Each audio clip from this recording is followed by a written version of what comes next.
Hello everyone, Lee here, hope you're all okay. This is a second video response to kb1121000 about our ongoing debate on the UK riots. First of all, I would like to apologise to KB as I thought they were male and it turns out they were female, so I'm sorry for the assumption. I would like to respond to the further comments you make, KB. You say your point is that many people feel left out and that there is an underlying cause to this, that this is social, not individual.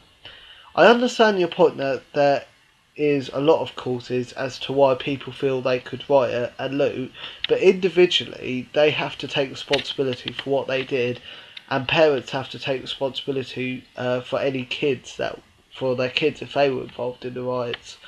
It was not just poor people who rioted, it was middle class people as well who done it for the opportunity to get free stuff.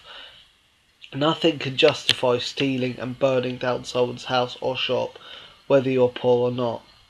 You go on to say the point I make about stealing, that it surely illustrates the injustices in this world, that people sit back and accept that some have and others don't have. Why should people accept this if a minority of rich people can have whatever they like, whenever they like? Why can't the remaining majority have this too? The ceiling illustrates this underlying injustice. It's not a personal thing, it's a stand against inequality. This is what you say. Well, on that point, I believe rich people do get away with a lot of stealing, i.e. avoiding tax, and some investment bankers rewarding themselves bonuses out of the taxpayers' money when they cause a recession, and the government should definitely do more to crack down on that. However, nothing gives anyone the right to steal, whether they're rich or poor. Stealing is not standing up for inequality, it is taking something that belongs to someone else and not you. Also, you go on to say that it doesn't matter that they weren't burning down government buildings because they were making a good stand against government and unfairness of society. This is my point that this was a speaking on my point that I said, if they were protesting against the government, why didn't they burn down government buildings? And you said, the fact is they were burning down buildings to make a stand against government and society. On that point, what has those people who owned the shops or lived in those homes done to the rioters to deserve what happened to them? Why should people burn down or steal from someone's house or shop to make a stand against the government? It doesn't make sense. If it was your home or shop that was burned down and you had things stolen and you had people living with you that were severely injured from it, would you empathise with their actions? It's very easy to justify it when you're not affected by it, but I guarantee you, if you were affected by it, you wouldn't feel the same way. The last point you make, where you say, where's humanity gone in terms of humans interacting with each other, helping one another, being fair to one another, being there for one another? The capitalist system prevents our society from being humane and what it should be. People are now constantly trying to fight each other off to get the most money, and in today's world, money equals power. How powerless and hurt and under the thumb do you think poor people feel? This is an unfair society, and the riots symbolise this. That was your point you make, because I say, how can people hurt their fellow citizens? And you've made the point of capitalist system means that we don't have humanity. I agree with you on the fact that capitalist system is wrong and we need a more equal society where wealth is distributed equally, and I think we need a world like John Lennon describes in his song Imagine. But your point that the capitalist system prevents us from being human is wrong.